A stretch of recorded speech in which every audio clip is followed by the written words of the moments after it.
Muy bien, vamos avanzando. Mis jóvenes Padawans, muy bien. Aquí tenemos esta grafiquita clásica de Níteres para no perderse. Aquí tenemos los órganos pélvicos, no es una clase de anatomía, fisiología como en la universidad, es una clase puntual, precisa, y a lo que quiero mostrar es lo siguiente. En esta imagen, una mujer en posición de pie. Tenemos el conducto vaginal, un órgano músculo membranoso, la vagina.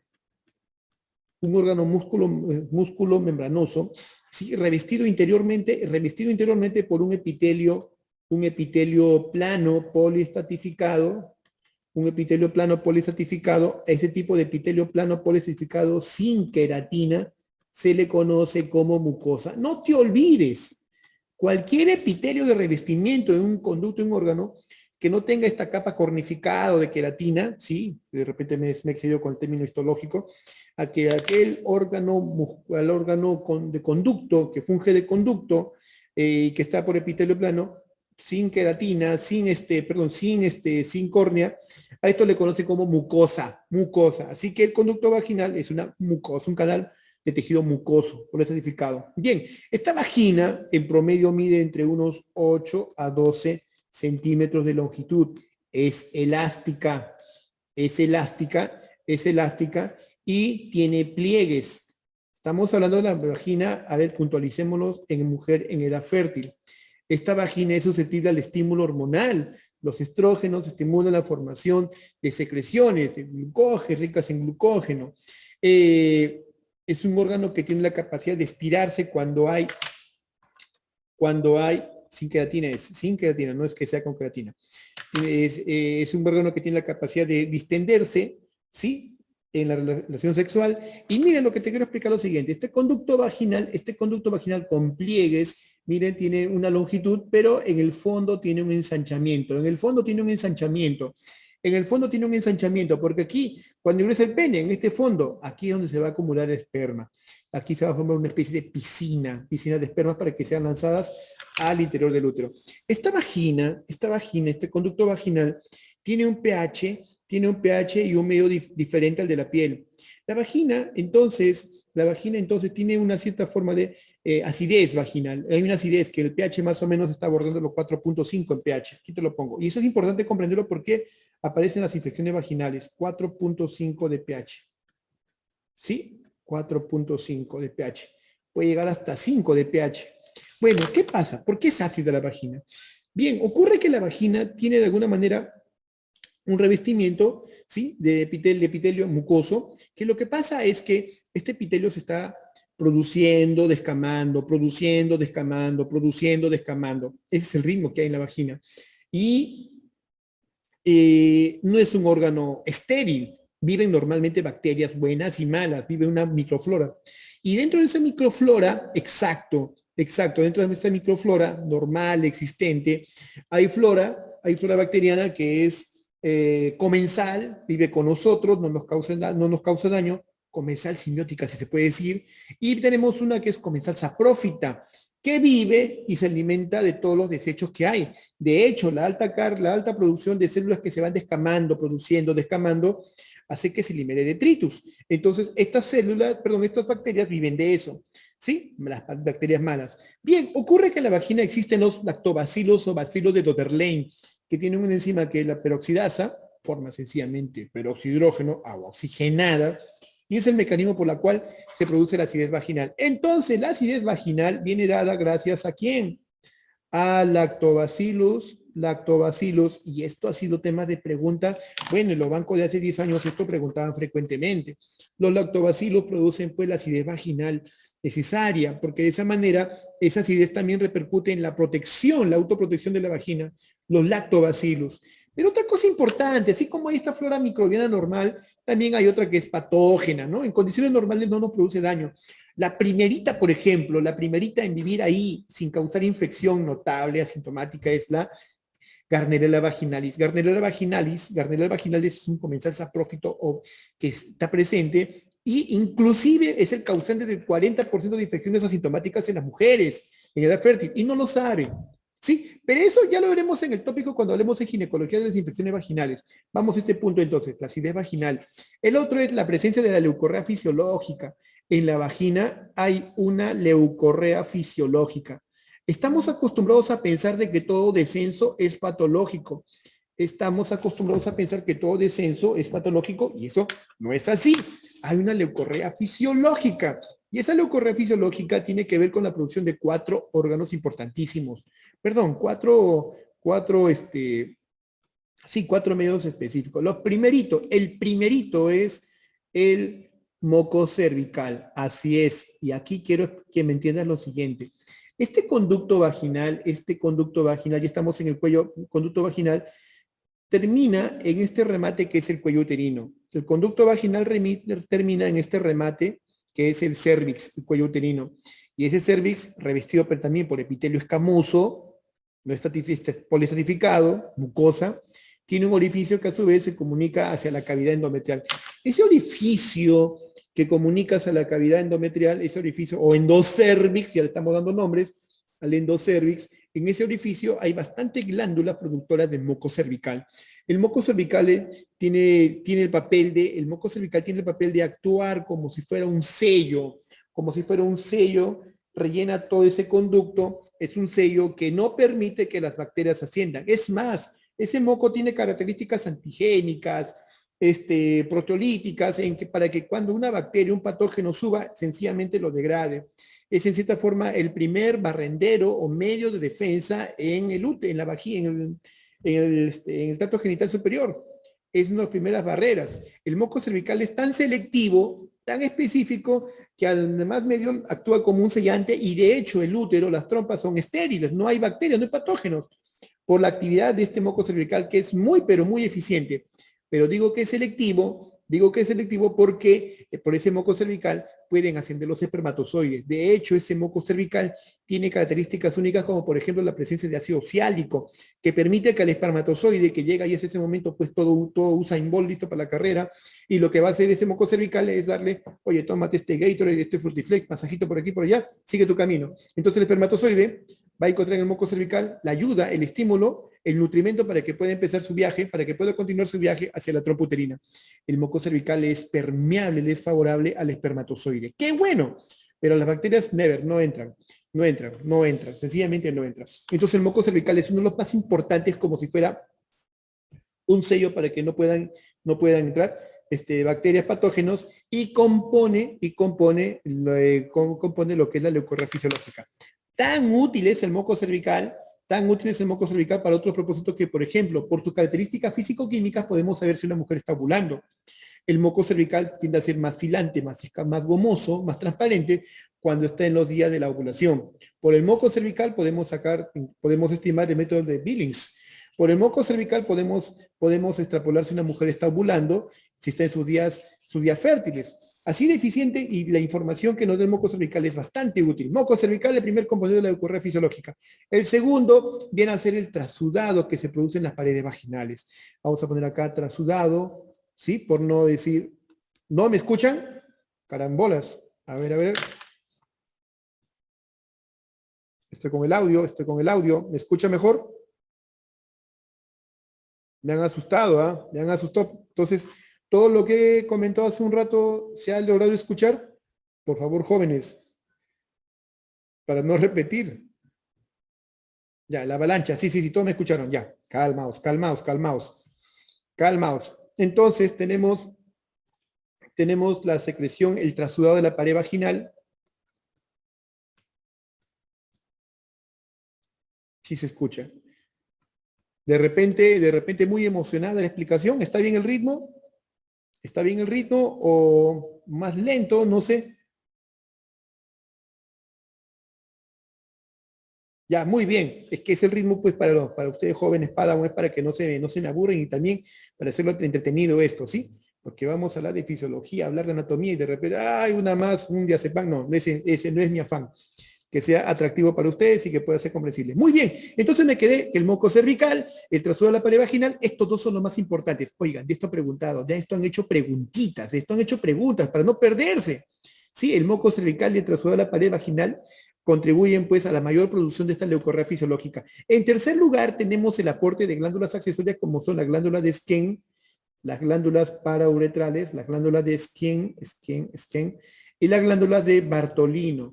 Insisto, estas glándulas son accesorias, las glándulas de Skene son glándulas que están, las parauretrales, al lado del meato uretral, producen de alguna manera moco. Las de Bartolino son glándulas también que están en el lindero, en el límite de los labios menores, producen secreciones, no es malo.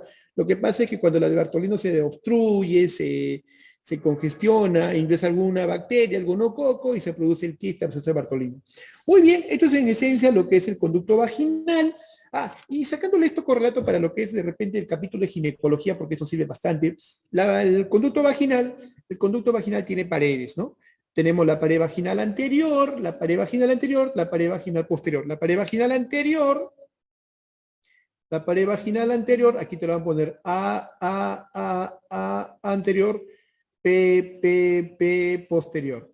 Y al fondo tenemos el remate, ¿no? Lo que sería de esta estructura, como si fuera el remate, el vértice, el ápice, ¿sí? El final, el remate, el ápice de este conducto vaginal. ¿Y por qué les digo esto? Porque es importante conocerlo, porque esto es la génesis para comprender lo que es el POPQ, cuando hablemos de lo que es prolapso, cuando hablemos de prolapso, cuando hablemos de la clasificación del grado de prolapso, que es papayita, por cierto. Algunos cuando reciben la pregunta de prolapso quieren aplicar la fórmula de Euclides, la fórmula de la Tardier, no sé, y es papayita, no hay forma de perderse. Muy bien, entonces eso para entender lo que pasa en la pared vaginal, en el conducto vaginal. Muy bien, la leucorrea fisiológica, por cierto, no pica, no causa prurito, no tiene mal olor, no tiene escozor, no hay mal olor, no hay molestia. La leucorrea fisiológica la puede presentar cualquier mujer en edad fértil y puede variar según los días del ciclo reproductivo. Si está en los días ovulatorios, la leucorrea puede ser más sentida, puede ser más gomosa, puede impregnar más la truza. De alguna manera la leucorrea se está produciendo y a veces, en la gran mayoría ni se nota, pues, porque ahí mismo en el conducto vaginal como que se reabsorbe, como que se libera, como que se empora y no da más trazas. Un grupo de mujeres sí van a notar más de esta leucorrea. La leucorrea patológica casi siempre está asociada a infección. La leucorrea patológica casi siempre está asociada a infección. La leucorrea patológica viene a ser otros mecanismos, ¿no? En este caso, inflamatorios. Acá hay presencia de transudado y puede haber materia. Por ejemplo, un claro ejemplo de una leucorrea patológica con características muy particulares es la de la candidiasis. Me estoy adelantando, esto lo vamos a ver en ginecología. Me estoy adelantando. Por ejemplo, en la candidiasis vamos a encontrar una leucorrea grumosa, o mejor dicho, como si fuera quesillo, adherente, y además de eso vamos a encontrar clínicamente en la paciente el prurito tremendo que tiene en la parte externa de vagina y en el canal vaginal, el ardor, disuria, molestias urinarias. La vagina, al examen clínico, la vamos a encontrar roja, hiperémica, intocable, es una leucorrea patológica. Otro caso puede ser la tricomoniasis, una leucorrea en la cual apesta y además vemos una colpitis o una vaginitis en la cual la vagina está con manchas rojas por todos lados, y que yo he tenido también en fresa, le dicen por si acaso. Y la leucorrea también, otro caso de leucorrea patológica cuando es una cervicitis, cervicovaginitis por Clamidia trachomatis que huele feo y en pocas palabras es puso materia. Entonces, estas cosas para entender, ¿no? La leucorrea fisiológica y de la patológica. Claro, y te decía, ¿no? Te decía que la leucorrea patológica casi siempre es infecciosa. Cuando digo casi siempre significa que no es infecciosa. Por supuesto que sí. Hay leucorreas no infecciosas. Por ejemplo, cuando se produce un fenómeno de una inflamación, por ejemplo, en las atrofias vaginales, en las posmenopáusicas, al no haber lubricabilidad, la vagina comienza a sufrir un maltrato en sus paredes y paradójicamente al cabo de unos días comienza a producir leucorrea amarillenta, no es infecciosa, pero es inflamatoria. Así que las leucorreas patológicas casi siempre están asociadas a infección, pero hay un grupo que puede tener una miscelánea de origen. ¿Sí? Posmenopáusica de leucorrea siempre patológica. Bueno, no es que sea siempre patológica. Si toda mujer, como te comentaba, tiene un grado de leucorrea fisiológica, y si es una paciente posmenopáusica que tenga irritación, picazón, escozor, ardor, y ve algo de esa leucorrea, nosotros lo vemos en leucorrea y la examinamos y no vemos más detalle, pues, ¿qué te puedo decir? No, no necesariamente es patológica. No vamos a estar por esa cada rato dando óvulos, también no es así, que es una pesadilla. Pues como ginecólogo debo ser claro que muchas mujeres, doctor, tengo una leucorrea, así, ya toma este óvulo, pero no me pica, no me duele, no me arde, pero mancha mi truz y no me siento bien. Pues tampoco no hay que pensar que tu leucorrea es patológica, porque si es una dama que usa de repente unas prendas, unas truzas, alicradas, usa unos pantalones gruesos, blue jeans, muy ceñidos, ajustados en los genitales, usa toalla higiénica de diario fuera de lo que es un uso adecuado. La toalla higiénica se usa, las toallas higiénicas descartables se usan cuando una mujer va a arreglar. Fuera de eso no tiene pues mayor utilidad y obviamente que eso le va a aumentar la producción de leucorrea y puede llevarle a una shock tóxico. ¿Sabían que está descrito shock tóxico por usar toallas higiénicas fuera de la regla? Así es, entonces mucho cuidado. Bien, no nos desentendemos de las preguntas, estamos yendo ya a los casos ya. Sí, muy interesante pregunta. Vamos a verlo de repente ahí haciendo un alto cuando vamos vaginitis, ¿ya? Ya no está, mira, lo que está pasando es lo que le decía, estamos tocando ya tópicos de otro, estamos tocando preguntas de otros tópicos. Si llámanos a esto, sí, el tema es interesante. Muy bien, entonces en lo que respecta a vagina, por arriba tenemos al útero, el cuello uterino del útero, este órgano muscular, conformado por fibra muscular lisa, este órgano muscular importantísimo que tiene capacidad de poder crecer, aumentar en tamaño, pero no en fibra muscular. Lo que pasa en el útero cuando una mujer ocurre embarazo, el útero se va a distender, las fibras musculares se van a elongar, se van a engrosar y van a permitir pues un aumento significativo de la masa y el volumen para que pueda alojar el feto. Y a las bolsas amnióticas, el líquido amniótico. Este útero, como órgano fibromuscular especializado, tiene un conducto, tiene una cavidad que es el endometrio, y a su vez se conecta con los ovarios a través de las trompas uterinas. Mira la relación que hay. El útero tiene relación con la vejiga por delante y por detrás al recto sigmoide. Hay un espacio, hay una serie de estructuras, proyecciones del peritoneo que permiten que se forme una especie de sacos. Mira, aquí tenemos la vejiga, aquí la proyección del peritoneo que lo cubre, se repliega, acá está el fondo vesicouterino, fondo vesicouterino. Bueno, lo menciono. El más importante acá, mira, es el fondo recto uterino, mira, recto uterino. ¿Ves este fondo? Y este fondo, mira, está en vecindad con el canal vaginal, Te cuento que cuando hay una patología que es el embarazo ectópico, roto, y se produce el depósito de sangre en este lugar, se deposita sangre, nosotros podemos ingresar aquí con una aguja, a este procedimiento se llama culdocentesis, y podemos aspirar este contenido hemático que se ha acumulado en esta zona. Esto de la culdocentesis es confirmatorio para ver si hay o no hemoperitoneo. Y el hemoperitoneo de una mujer en edad fértil con retraso menstrual, ¿qué cosa puede ser? Embarazo ectópico, no hay pierde. Entonces, eso ya no hace preguntas de la culdocentesis, ya buen tiempo atrás. Se me ocurre que de repente las puedan hacer. Se me ocurre. Bueno, por mencionar. Y el otro es la relación pues que hay con estos órganos. Mira, estos son los órganos de la pelvis. Aquí tenemos el pubis, vejiga, útero, uretra y recto sigmoide. A estos órganos así, limitados en esta configuración en la pelvis, ¿sí? Pueden cualquiera de ellos salir por el canal vaginal. Pueden salir por el canal vaginal, y eso es lo que es el prolapso. El prolapso viene a ser el descenso de los órganos pélvicos a través del canal vaginal. El prolapso viene a ser entonces, el prolapso genital, el descenso de los órganos pélvicos a través del canal vaginal. ¿Y quiénes son órganos pélvicos? Mira, la vejiga, el recto sigmoides y por acá arriba, el intestino que pueda asomar por este fondo de saco, ¿no? Por este fondo de saco, el fondo de saco recto uterino. Muy bien, esto es para situarnos en el contexto de imagen. Otra cosita más que tienen que saber es que el origen embriológico del tracto genital comparte el mismo con el de las vías urinarias. El origen embriológico del tracto genital del reproductor, útero, ovarios, trompa, comparte con la mismo origen con el de las vías urinarias. Lo comparten. Para mesonefros y Wolf comparten el mismo origen. ¿Cómo se llama la zona de aspiración de sangre en culdocentesis? Es el fondo recto uterino. Te lo puse acá, mira. Fondo recto uterino, cul-de-sac, le decimos nosotros. ¿Sí? Entonces, cuando hace una punción en esa zona, puedes traer sangre. Muy bien. Entonces, esta primera partecita, vamos a buscando ya lo que es útero, ovario, vamos a ver. Bien, siguiente. Ya te comenté los de los ovarios, que son las gónadas localizadas en la cavidad pélvica, en la pelvis menor o la pelvis, por cierto, tenemos la pelvis, ¿no? Pelvis mayor, pelvis menor. Los órganos pélvicos están ubicados en la pelvis menor. Entonces aquí te le vamos a dar el check, el más importante. El más importante. Aquí están alojados los órganos pélvicos. Sí, está bien. El tercio superior se origina, es de la vagina es de origen embriológico. Sí, sí, sí, sí, no te preocupes. Ha venido dos preguntitas de ese en el tiempo y he hecho una grafiquita ahí que he tomado de este texto del Moore, del kit Moore de embriología. No te preocupes, vamos a ver en su momento.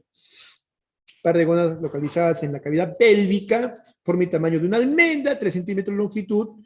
En ciertas patologías puede estar incrementado de tamaño. ¿Eh? Por ejemplo, en el síndrome de ovario poliquístico puede estar aumentado de tamaño y medir 4 o 5 centímetros. Contenido, 400.000 óvulos existentes en nacimiento, pero en toda la vida fértil de la mujer, más o menos 400 a 500 van a ser ovulados o van a estar maduros. Me explico. La producción de los huevitos, de los óvulos en la mujer, no empieza al momento que nace o con la regla, cuando se inicia la regla, no, y eso ya se está dando del intraútero, desde que la mujer es un embrión, no, miento, desde que es un feto inicial, ¿sí? De un feto inicial más o menos entre la cuarta, quinta, sexta, octava semana, ya se está produciendo los esbozos de las futuras células, de las células primordiales gaméticas en la mujer, de los gametos, las células gametogénicas primordiales, las células primordiales ya están iniciando a la cuarta, quinta, sexta semana, y eso a través de la formación de las crestas gonadales. Bien, entonces esta producción se está dando en cantidades desmesuradas. Se dice que cuando está más o menos en el sexto, octavo mes, un feto femenino tiene más o menos entre 2 a 8 millones de ovogonias. 2 a 8 millones de ovogonias. Y cuando nace de esas 2 a 8 millones de ovogonias, van a morir una cantidad tremenda. ¿Sí? Al momento que empieza la regla, al momento que empieza la regla 9, 10, 11, 13 años, más o menos quedan 400.000 óvulos. Es decir, la cantidad de ovogonias que se han perdido han sido 1,5 millones. ¿Sí? O más de 1 millón de repente, si estamos hablando de 8 millones. Aquí hay discusión. Kit Moore dice 8 millones, Sandler-Lackman dice que es 2 millones. Bueno, como quiera que sea, al comienzo del ciclo reproductivo, al comienzo de la primera regla, apenas quedan 400.000 folículos o ovogonias primordiales de lo que era pues 8 millones. Y de esas 400.000 ovogonias, durante toda la vida fértil que empieza a los 11 años hasta que se le va la regla, 400 a 500 veces va a ovular, 400 a 500 veces. De tal manera, en general, 400.000 óvulos en general, en general. Entonces, bien malo que te hagan una pregunta por cada ovario. Entonces, es en general. Entonces, de estos 400.000 óvulos en general que tienen ambos ovarios, en los dos, durante todo el tiempo de la vida fértil, más o menos 400 a 500 veces ovulará. Y algunas veces ovulará menos. ¿Cuándo podría ovular menos una dama? Fácil, profe. Si toma algún anticonceptivo, pues no ovula, ¿no? Claro, buena pregunta, ¿no? Si recibe anticonceptivos hormonales, obviamente no va a ovular. ¿Por qué otra condición no podría ovular? Fácil, si se embaraza. Si es gran multigesta, muy bien. Muy bien, mi joven Padawan. Si se embaraza y tiene múltiples embarazos, obviamente que esos 9 meses y lo que implica el puerperio, los cuidados con la lactancia o el cuidarse después, implicará más tiempo que no ovula. ¿Sí? Y claro, clarísimo en ovario, en ciertas patologías, y acá debo resaltar una para que la chapes de una vez y la fijes bien. La primera causa de ovulación crónica, síndrome de ovario poliquístico o síndrome de Sting-Liebenthal. La primera causa de menorrea secundaria, menorrea patológica, menorrea secundaria, el síndrome de ovario poliquístico. Entonces, esto para poner en contexto, ¿no? Porque una mujer puede ovular mucho menos inclusive. Y como te decía, la producción, la actividad principal de los ovarios, la primera es netamente reproductora a través de la producción de folículos huevos que van a ser liberados cada 128 días, bueno, 14 días después de la primera regla, de la regla, ¿sí? Cada 28 días ciclados va a producirse la liberación de los folículos óvulos y la otra la función netamente hormonal, ¿no? Hormonal. Entonces, eso es para ponernos en contexto.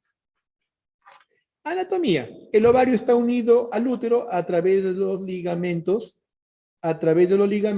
ligamentos útero-ováricos. Solo te lo menciono. Y está unido a la pelvis, el ovario comparte la trompa, está unido a la pelvis a través del ligamento llamado infundíbulo pélvico. Estos tal vez sean los ligamentos, los elementos de tejido conectivo más importantes para su posición del ovario. Ligamento útero-ovárico, que lo une al útero, y ligamento infundíbulo pélvico, que lo une a la pelvis. ¿Este ligamento ancho? Por supuesto que sí. ¿El meso del ovario? Por supuesto que sí. Pero estos son tal vez los más importantes. Y ahí te los pongo. Muy bien. Vamos a otro, que es la trompa uterina, la trompa de falopio, que son embudos alargados o cuernos de la abundancia. Mira ese nombre bien gracioso, ¿no? Cuerno de la abundancia. Estos conductos que vienen a ser una continuación del útero hacia los ovarios. Tiene diversas porciones. Te lo voy a poner acá, mira, bien graficadito, porque de esto han hecho preguntas, sobre todo en correlación con patología.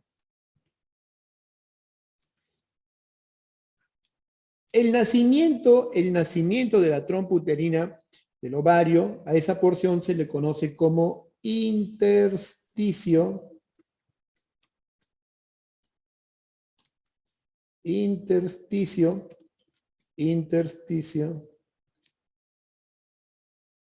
o cuerno. 1. La segunda porción se le conoce como istmo. La tercera porción, la más ancha, se le conoce como ámpula.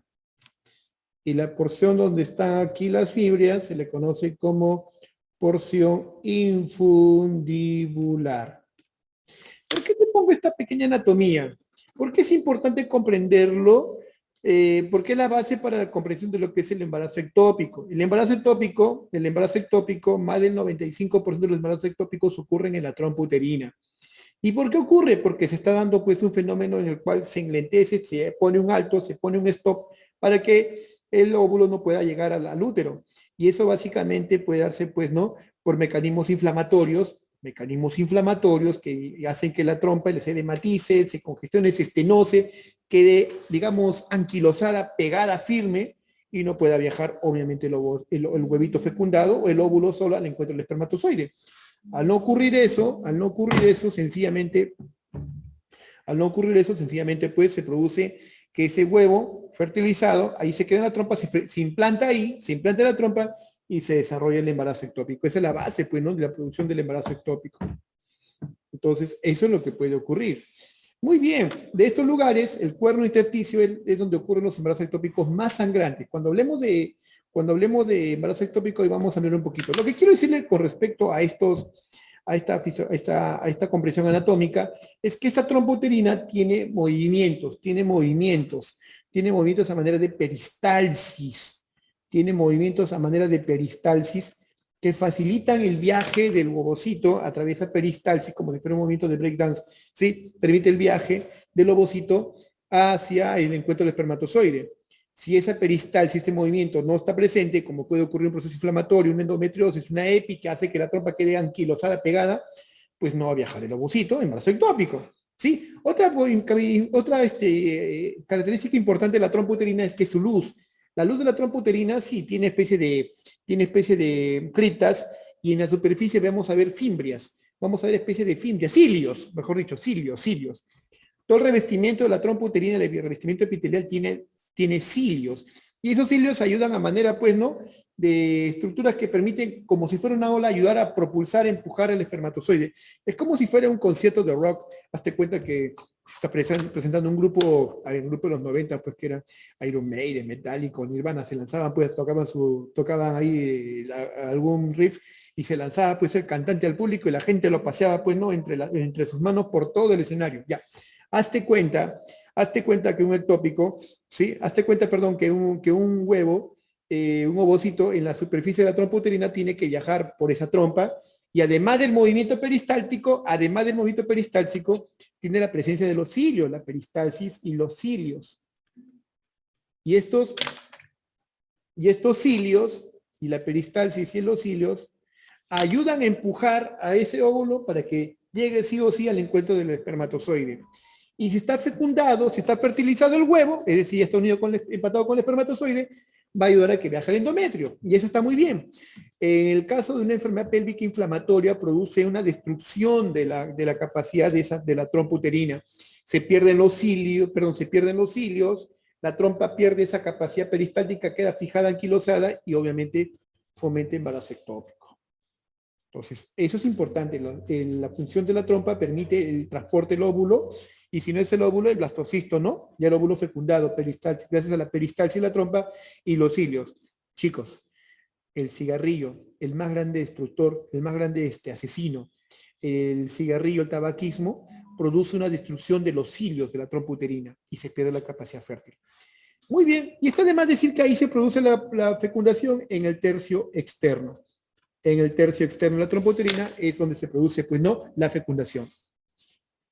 Oye, hemos dicho que vamos a hablar cuando estemos en el tópico de ese tópico, de más detalles.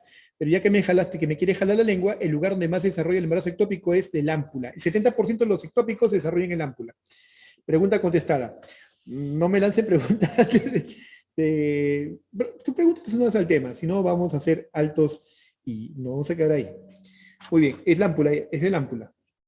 Genitales internos tenemos el útero, la matriz, ya les he comentado que este es el órgano por excelencia donde se produce pues el embarazo, es un órgano único. La forma del saco invertido, las dimensiones más o menos aprox en una mujer de 7 centímetros de longitud, 3 centímetros de antero-posterior, transverso 4 centímetros. En promedio, eso puede variar si es una primeriza o una multípara.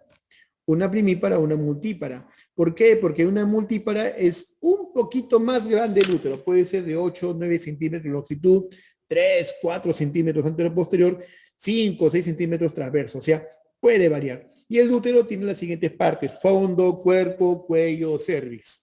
¿Sí? Esta distinción creo que ya todos bien lo conocemos, ¿no? Pregrado, el fondo uterino, la porción netamente muscular. El fondo uterino está donde concentra la mayor cantidad de fibras musculares lisas, por ende es la más perfundida, ¿sí? El cuerpo también, la segunda en proporción muscular. El tercero es el cuello uterino cervix, y la importancia del cuello uterino, además de ser un elemento pasivo en el trabajo de parto, es que en el cuello uterino ocurre lo que es la patología de la displasia y cáncer de cuello uterino, la displasia y el cáncer de cuello uterino. No te preocupes, me preguntas el volumen del útero, más o menos 60, 80 centímetros cúbicos,